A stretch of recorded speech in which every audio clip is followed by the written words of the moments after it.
Bienvenue sur le podcast de Joyce Meyer. Nous sommes heureux de vous retrouver. Chaque jour, des encouragements pour recharger vos batteries, vous inspirer et vivre une vie épanouie.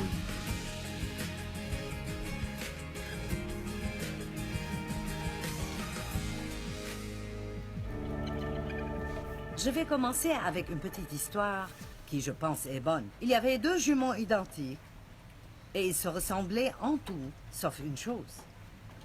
L'un était un optimiste qui voyait uniquement le côté brillant de la vie dans toutes les situations. L'autre était un pessimiste à l'esprit sombre qui ne voyait que le mauvais côté de chaque chose. Les parents étaient préoccupés par l'extrémisme qu'ils montraient de l'optimisme et du pessimisme, et ils les ont donc pris chez un médecin. Et le médecin a suggéré un plan. Pour leur anniversaire prochain, donner aux pessimistes un nouveau vélo brillant, mais ne donner à l'optimiste qu'un tas de fumier. C'était une chose extrême à faire. Les parents avaient toujours traité également leur garçon. Mais ils ont décidé d'essayer de faire ce que le médecin a dit de faire. À leur anniversaire, les parents donnèrent aux pessimistes le vélo de course le plus cher et le plus haut de gamme, jamais vu auparavant. Et quand il vit le vélo, ses premiers mots étaient « Je vais probablement me casser la jambe ». À l'optimiste, il donne une boîte de fumier soigneusement emballée. Il l'a ouverte, l'a regardée pour un moment, puis a couru dehors en criant « Vous ne pouvez pas me duper. Là où il y a beaucoup de fumier, il y a un pony. »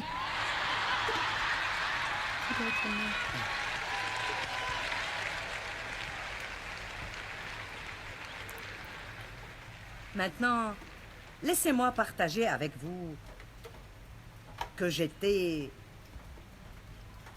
pour une grande partie de ma vie, une personne extrêmement négative. Je voyais ce qui était mauvais avec tout. Et j'avais été vraiment blessée dans ma vie. J'avais beaucoup de déceptions et vraiment, pour être honnête, quand je me suis mariée avec Dave à l'âge de 23 ans, je ne pouvais pas me souvenir d'avoir jamais été heureuse. Et c'est triste quand quelqu'un grandit comme ça parce que parfois, quand vous commencez, détermine comment vous terminez si vous ne laissez pas Christ interrompre la pagaille dans votre vie et vous donner un nouveau commencement. Je crois que les personnes qui ont eu un temps difficile dans leur vie, très souvent, ont peur de s'attendre à quelque chose de bon parce qu'elles ne veulent pas être déçues. La douleur de la déception a été si prévalente dans leur vie qu'elles pensent juste « Bien, je ne vais pas m'attendre à quelque chose de bon parce que ça n'arrivera pas. » Écoutez, si c'est votre cas, aujourd'hui, vous devez faire un changement. Vous devez faire un changement. C'est étonnant comme la vie pourrait devenir bonne si vous refusez d'arrêter d'espérer. Et il est mieux d'espérer quelque chose de bon toute votre vie et ne jamais l'obtenir que de ne rien espérer et ne rien obtenir. Quand vous êtes plein d'espoir, ça vous rend heureux. Vous êtes heureux et le diable ne veut pas nous voir heureux. Le voleur vient seulement pour tuer, voler et détruire. Mais Jésus a dit « Je suis venu afin que vous ayez la vie et que vous l'ayez en abondance à ras-bord jusqu'à débordement. » Beaucoup des attaques de l'ennemi contre nous ne sont pas ciblées pour voler nos affaires ou pour nous voler cette promotion ou quoi que ce soit. Il est après notre joie. Parce que la joie est énergie. La Bible dit « La joie du Seigneur est notre force », mais je vais le dire autrement. La joie est énergie. Je ressens vraiment de l'énergie physique qui coule dans mon corps quand j'ai une bonne attitude et je ressens tout s'écouler de moi quand j'ai une mauvaise attitude. Maintenant, écoutez, votre attitude est vôtre. Et personne ne peut faire que vous en ayez une bonne si vous ne le voulez pas. Et personne ne peut vous faire en avoir une mauvaise si vous ne le voulez pas. Je vais le redire. Votre attitude est vôtre. Et vous n'en aurez pas une bonne si vous ne le voulez pas. Il n'y a pas suffisamment de bonnes choses qui pourraient arriver à une personne négative pour les garder heureux. Et personne ne peut faire que vous ayez une mauvaise attitude si vous ne le voulez pas. Nous pensons que parce que les circonstances ont été mauvaises dans notre vie, nous devons avoir une mauvaise attitude. C'est la façon naturelle de penser. Mais vous n'avez pas à faire ça en tant que croyant en Christ, parce qu'il vous donne quelque chose à l'intérieur de vous qui est plus grand que tout ce qui est à l'extérieur. Plus grand est celui qui est en moi que celui qui est dans le monde. Et la Bible nous enseigne qu'au milieu de tout genre de tribulations, nous devons prendre courage et faire cela intentionnellement. Amen. Certains d'entre vous ont eu une année vraiment difficile. Certains d'entre vous ont eu 5 ans difficiles. Certains d'entre vous ont eu une vie difficile. Mais je veux vous dire que vous ne pouvez pas aider le diable à détruire votre vie en vous décourageant, en ayant une pensée négative, en devenant pessimiste et en refusant de croire que n'importe quoi de bien va arriver. Nous obtenons ce que nous croyons, qu'il en soit pour vous selon votre croyance. Je préfère croire pour beaucoup et en obtenir la moitié que de ne croire pour rien et l'avoir en entier.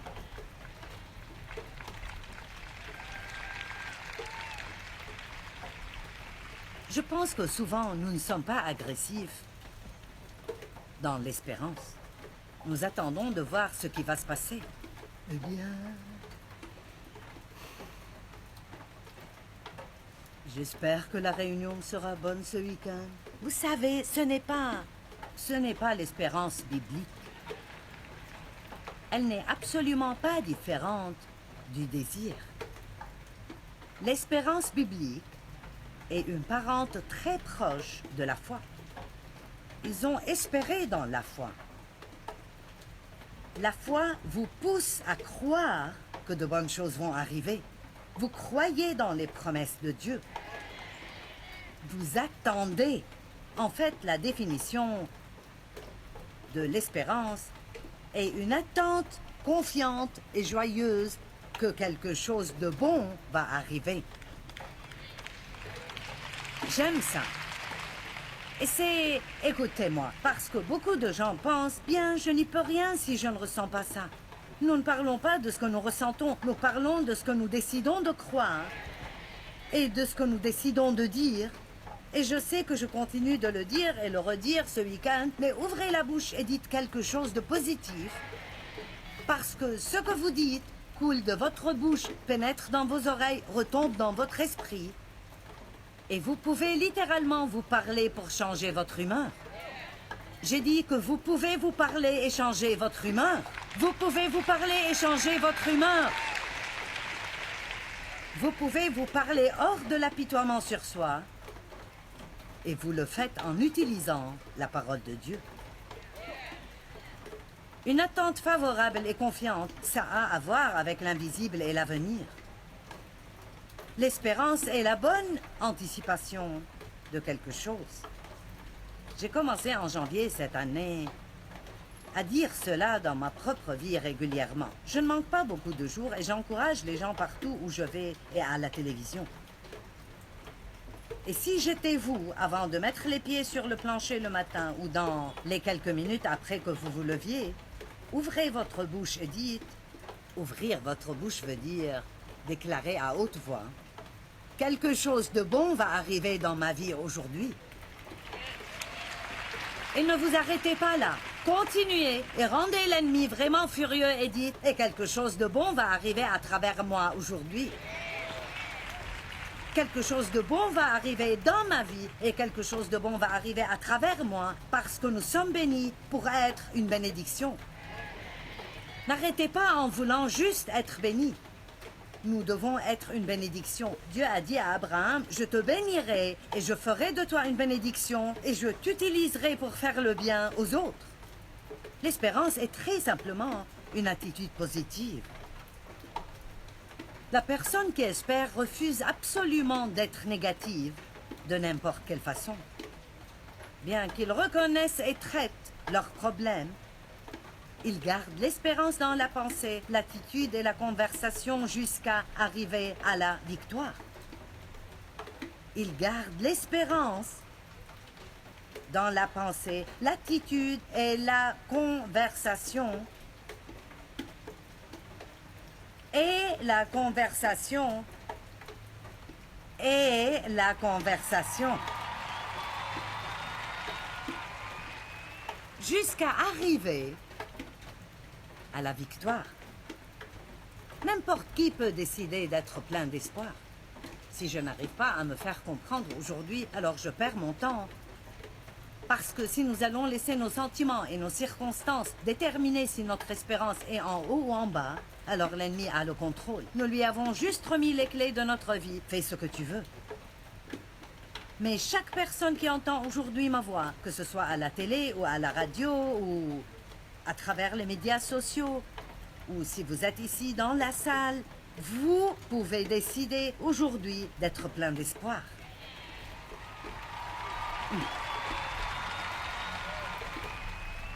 Et pourquoi devrait-on en décider autrement? Si vous pouvez vous rendre heureux, pourquoi ne pas le faire? Vos pensées, vos attitudes, vos paroles vous appartiennent. Et vous n'avez pas à attendre quelques sentiments spéciaux pour être plein d'espoir. Nous prenons des décisions et les sentiments suivront nos décisions. Nous prenons des décisions et les sentiments suivront nos décisions. Nous n'attendons pas de comment nous nous sentons, puis nous prenons une décision. Hey, tu vas aller à la conférence de Joyce Meyer ce week-end? Je vais voir comment je me sens. Cela veut dire que vous n'allez pas venir. Vous n'allez sûrement pas venir.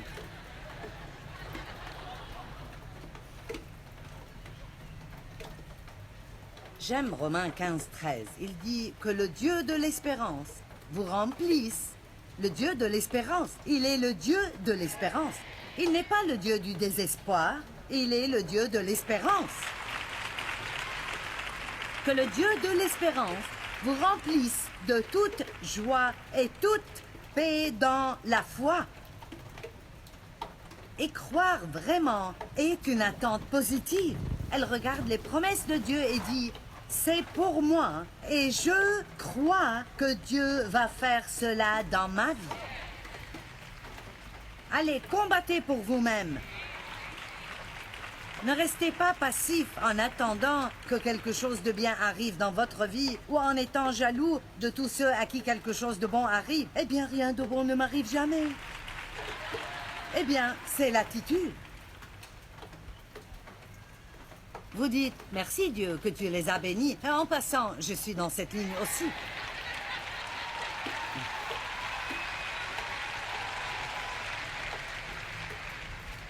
Dieu est l'auteur de l'espérance. Il n'y a pas d'espérance sans Dieu. Pas étonnant que le monde soit en désarroi. Oh mon Dieu! Oh mon Dieu! Il vaudrait mieux que nous prenions courage parce que dans le monde où nous vivons aujourd'hui, avec la colère et la négativité et les mauvaises nouvelles et toutes les choses que nous entendons, pas étonnant que Dieu a voulu que j'écrive un livre appelé « Espérer ».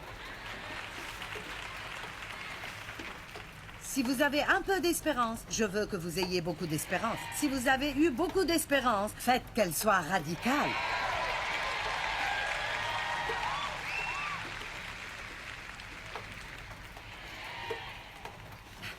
Merci. Le doute et la négativité volent l'espérance. Ils la bloquent. Quand vous ressentez le désespoir ou la déprime, vous avez besoin d'une résurrection de croyance et d'une attitude positive. Dites « quelque chose de bon va m'arriver ». Quelque chose de bon va arriver à travers moi. Je m'en fous si vous devez prendre une heure pleine et marcher autour de votre maison et dire et redire « quelque chose de bon va m'arriver ». Dieu est bon et quelque chose de bon va arriver dans ma vie. Si Dieu peut bénir n'importe qui, Dieu peut me bénir à moi. Quelque chose de bon va arriver dans ma vie. Amen.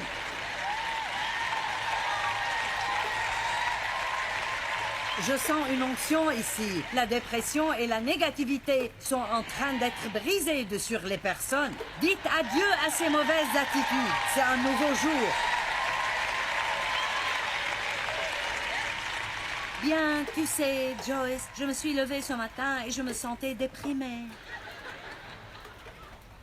Bien, je n'étais pas fraîche non plus.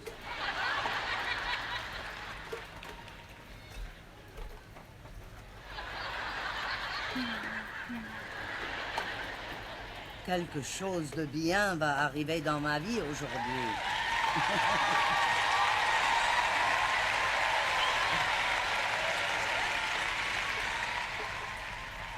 Je veux dire, mon Dieu, les matins sont difficiles parfois.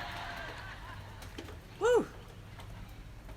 Surtout quand vous êtes devenu assez vieux pour que tout ce qui était là dégringole là.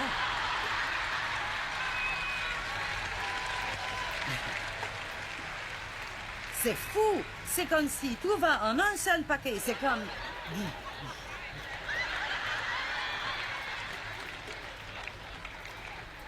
Qu'est-ce qui m'est arrivé?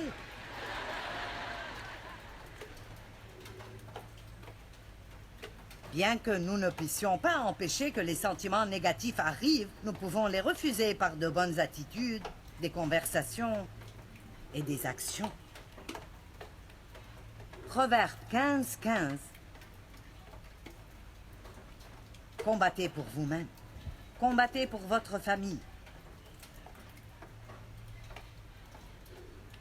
Si vous êtes la femme dans la maison, vous êtes une maman. Maman, réjouis-toi. Si maman n'est pas contente, personne n'est content. Quand je grandissais, j'ai eu une enfance difficile et j'ai développé cette habitude de toujours m'attendre à de mauvaises choses. Je veux dire, quelqu'un sait de quoi je parle? Vous avez tellement de mauvaises choses dans votre vie que vous attendez de voir ce qu'est la prochaine chose, vous savez? Et quand j'ai commencé à servir Dieu et à me rapprocher de lui, un matin, je me regardais dans le miroir et j'ai senti cette oppression menaçante. Je pouvais juste la sentir et j'ai dit à Dieu, qu'est-ce que c'est? Et j'ai entendu dans mon esprit les mauvaises appréhensions et je ne savais pas ce que c'était. Mais ici, dans les Proverbes 15:15, la Bible dit « Et tous les jours du malheureux et du pauvre sont mauvais à cause des pensées et des mauvaises appréhensions.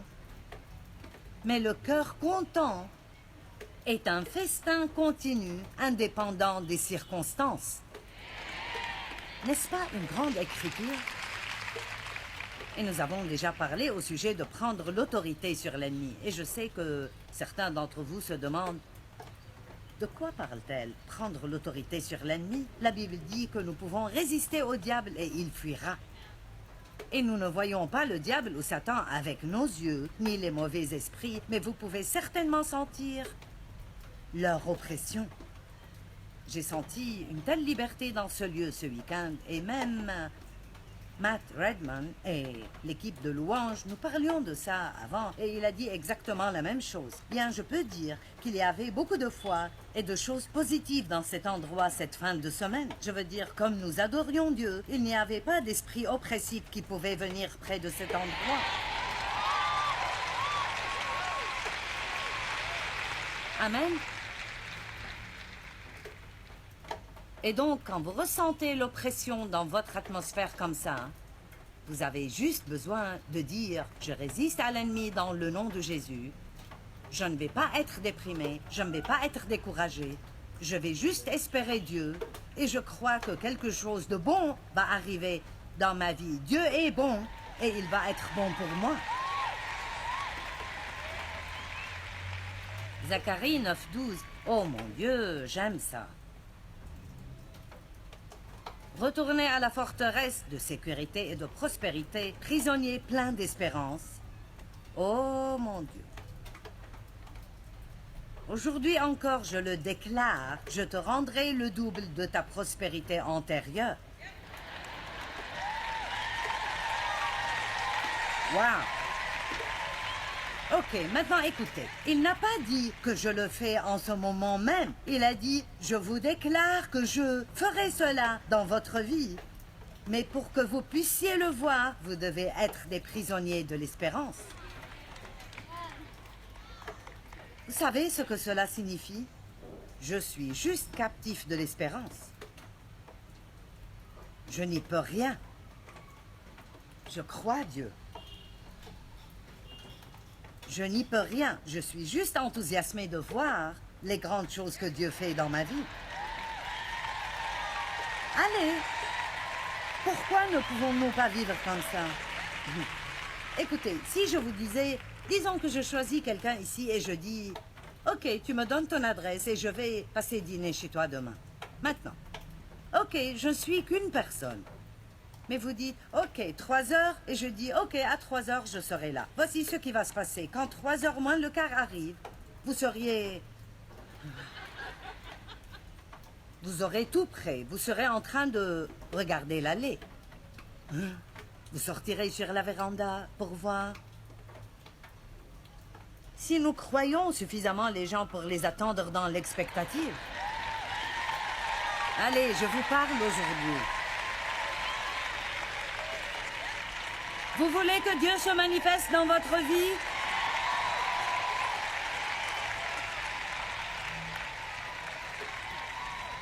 Vous savez, nous avons besoin d'attendre dans l'expectative le retour du Seigneur. Il a dit, je reviens. Quand vous vous y attendez le moins, je reviens. Vous savez, les premiers chrétiens, si vous lisez le Nouveau Testament, j'ai remarqué encore et encore qu'ils disaient constamment, faites ceci parce que le Seigneur viendra bientôt. J'ai même vu l'autre jour dans Philippiens, il les encourage, vivez généreusement parce que le Seigneur est proche. Je pense que nous devons penser un peu plus à l'éternité. Où est le problème si je n'ai pas tout ce que je veux quand je suis sur cette terre? Je vais y croire. Je vais m'y attendre. Et si je dois passer à l'éternité pour l'avoir, je vais l'avoir. Parce que lorsqu'on y arrivera, toutes choses, quand vous y arriverez, toutes choses vont être à votre disposition. Vous allez connaître comme vous êtes connus. Pensez à cela. Si vous avez mal aujourd'hui, doutant si les choses seront meilleures un jour, je veux vous lire cette histoire d'espérance que Bill a envoyée. Il a dit, récemment, ma femme qui a 31 ans et la mère de nos 5 filles de moins de 8 ans, a subi un arrêt cardiaque soudain pendant qu'elle achetait des affaires. 90% des personnes qui souffrent d'arrêt cardiaque de ce type meurent en l'espace de quelques minutes. Le temps que j'arrive à l'hôpital, elle était dans un coma et on m'a dit de faire les formalités.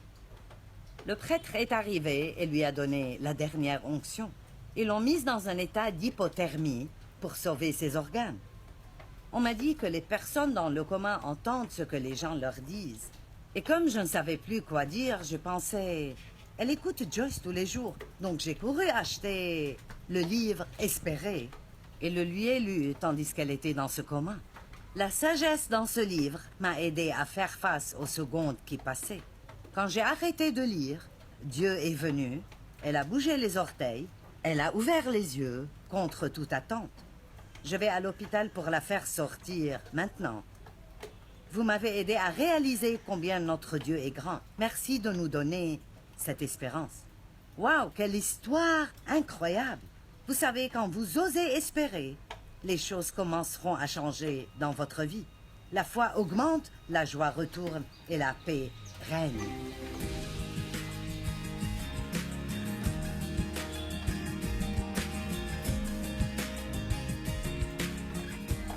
Merci beaucoup d'avoir écouté. Si vous souhaitez faire découvrir les podcasts de Joyce Meyer à vos amis, abonnez-vous à notre chaîne et écrivez-nous un commentaire. Merci d'avance. On se retrouve bientôt pour d'autres encouragements.